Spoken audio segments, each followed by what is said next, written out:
Hi, subscribe to my channel Shobha Rana for more. There are two schools of thoughts here. एक तो है traditional school of thought जहाँ पे we use to invest our money into gold, into real estate, into FDs, जो high risk high reward, low risk low reward का जो concept है, ये कहीं पे वहाँ लो रिस्क और लो रिवॉर्ड कॉन्सेप्ट में फिट बैठते थे. एक आजकल जो मॉडर्न वेज ऑफ इन्वेस्टमेंट आ गए हैं, like you have SIPs, mutual fund, stock trading, multiple ways to multiply your money faster. So what should one do with their money? Should we go for the traditional methods of multiplying our money or the modern ways like SIPs, stocks, trading, etc.? Traditional और modern कुछ नहीं होता. लोग बोलते हैं कि अगर gold में कर रहे हैं, रियल एस्टेट में कर रहे हैं तो वो ट्रेडिशनल है, और कोई स्टॉक्स क्रिप्टो में कर रहा है तो वो मॉडर्न है. एक्चुअल रियलिटी ये है कि ट्रेडिशनल मॉडर्न नहीं होता. जो मनी का फंडामेंटल है ना, मतलब पैसे के जो फंडामेंटल्स हैं वो हमेशा सेम रहेंगे, वो कभी भी चेंज नहीं होंगे. जब उस पर्टिकुलर चीज़ की, जो आपने चीज़ खरीदी है, उसकी इंट्रिंसिक वैल्यू, मतलब उसकी जो रियल वैल्यू है वो बढ़ जाती है. अब आप कुछ भी लो, चाहे आप स्टॉक्स ले लो, आप रियल एस्टेट ले लो, आप गोल्ड ले लो, उसकी इंट्रिंसिक वैल्यू बढ़ेगी तो आपके पैसे बढ़ेंगे, इंट्रिंसिक वैल्यू कम हो जाएगी तो आपके पैसे कम हो जाएंगे. फंडामेंटल्स चेंज नहीं होते हैं. आप मेरे से पूछो कि क्या चीज़ ज़्यादा बेटर है, राइट? कि लोग ऐसे ही पूछते हैं कि भाई स्टॉक्स में पैसे डालें या रियल एस्टेट में पैसे डालें, गोल्ड में पैसे डालें या SIP करें, है ना?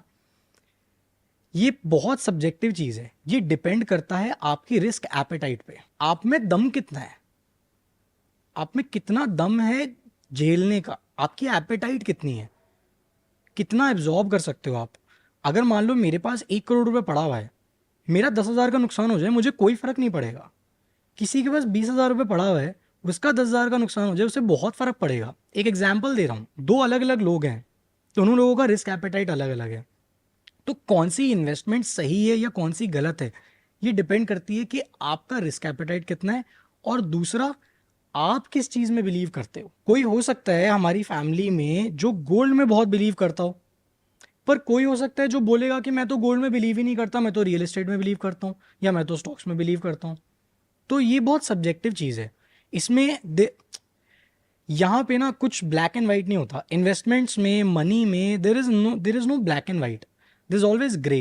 It's always grey, it's never black and white. तो क्या करना चाहिए किसी भी यंगस्टर को या किसी भी इंसान को who wants to multiply their money? What should be their mindset day on day basis? Because of so much finance content going on social media these days, पता है आज का जो यूथ है उसके दिमाग में क्या माइंडसेट बन गया है.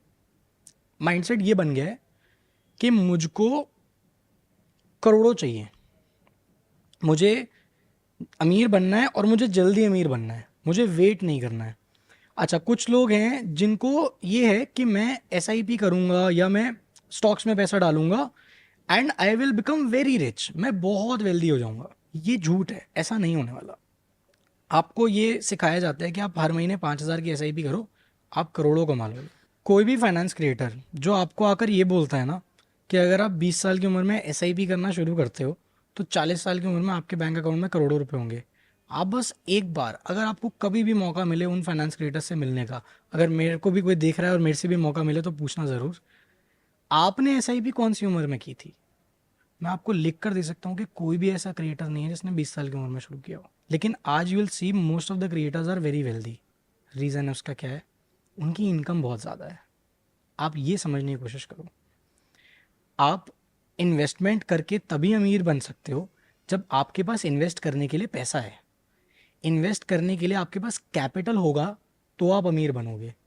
तो उस कैपिटल को पहले इकट्ठा किया जाता है. वो कैपिटल इकट्ठा करने के लिए आपको क्या चाहिए, you need the right skill sets, ताकि आप मार्केट में जाके कोई ऐसी चीज़ परफॉर्म करो, कोई ऐसी चीज़ डिलीवर करो जिससे आपको पैसे आए. There are schemes, there are plans जिससे आपका 200%, 300% के भी रिटर्न्स आते हैं. ऐसा है क्या? आते हैं. If you go on the trading side, अगर आप स्टॉक मार्केट में ट्रेड करते हो, 200-300% क्या 1,000% के रिटर्न्स भी आते हैं. हमने खुद निकाले हैं. किस तरह के इंसान को ट्रेडिंग करनी चाहिए, किस तरह के इंसान को नहीं करनी चाहिए?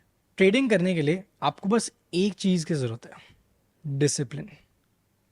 आपका डिसिप्लिन ब्रेक हुआ, आपके पैसे गए. Again speaking from my personal experience. लोग अपने प्रॉफिट्स की बात करते हैं, मैं आपको अपने लॉसेस की बताता हूँ. मैंने अच्छा खासा लॉस किया है मार्केट में. एक दिन में 6-7-8 लाख रुपए भी लॉस में हम लोग गए हैं। हमने प्रॉफिट्स भी अच्छे बनाए, कंसिस्टेंटली हमने प्रॉफिट्स भी अच्छे बनाए, बट हमने लॉसेस भी अच्छे किए। मैं मना नहीं करूँगा कि हमने लॉसेस नहीं किए हैं, हर ट्रेडर को लॉसेस होते हैं। मैं अपने लॉसेस की बात क्यों कर रहा हूँ मैं आपको बताता हूँ। क्योंकि जो लॉसेस हमने किए ना, वो सिर्फ इसलिए हुए क्योंकि मैंने अपना डिसिप्लिन ब्रेक किया। और यही लर्निंग है, अगर आप डिसिप्लिन ब्रेक करते हो ना, आपके लॉसेस होना डेफिनेट है, होंगे ही होंगे। और किस तरह के डिसिप्लिन की आप बात कर सिंपल रहे हैं? डिसिप्लिन है। अगर पहली बात ओवर ट्रेड नहीं करना, ओवर ट्रेड का मतलब होता है तो ज़्यादा क्वांटिटी बाय कर ली है या ज़बरदस्ती ट्रेड कर रहे हो, मत करो। आपको ओवर ट्रेड नहीं करना। आपके दिन के अगर आपकी 3 ट्रेड्स की कैपेसिटी है एक दिन के 2 ट्रेड प्रॉफिट में गए, पैकअप, लैपटॉप बंद करो, सो जाओ। 3 ट्रेड्स की कैपेसिटी है, दिन के 1 ट्रेड 2 ट्रेड लॉसेस में गए, तीसरा ट्रेड नहीं लेना है, पैकअप, आज का दिन खत्म, लैपटॉप बंद करो, सो जाओ, अगला दिन आएगा। लोग क्या करते हैं, लॉस हो गया, ऐसे कैसे लॉस हो गया, इसको आज ही रिकवर करके उठूंगा। ओवर ट्रेड करते हैं और नुकसान हो जाता है और बड़ा लॉस हो जाता है। तो ओवर ट्रेड नहीं करना, ये डिसिप्लिन ब्रेक नहीं करना। दूसरा, औकात में रह के ट्रेड करो।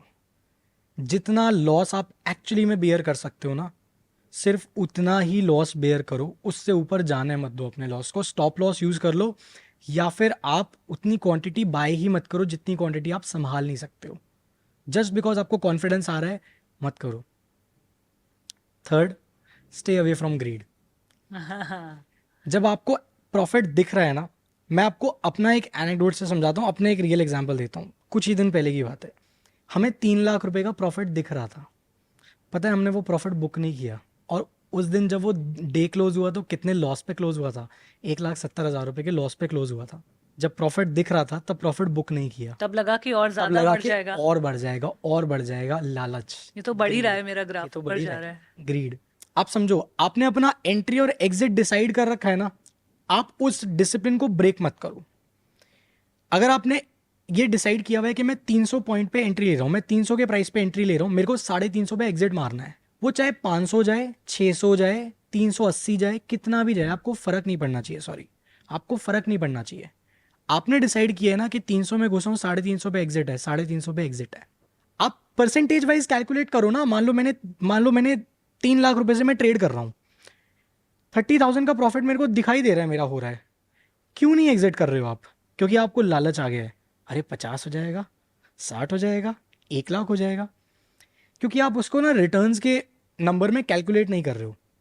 3 लाख रुपए से मैं ट्रेड कर रहा हूँ, 30,000 का प्रॉफिट मेरे को दिख रहा है, 10% का प्रॉफिट हो रहा है ना, मतलब मेरे को आज एक दिन में अपने कैपिटल पे 10% मिल रहा है। प्रॉफिट बुक करो, बाहर आ जाओ।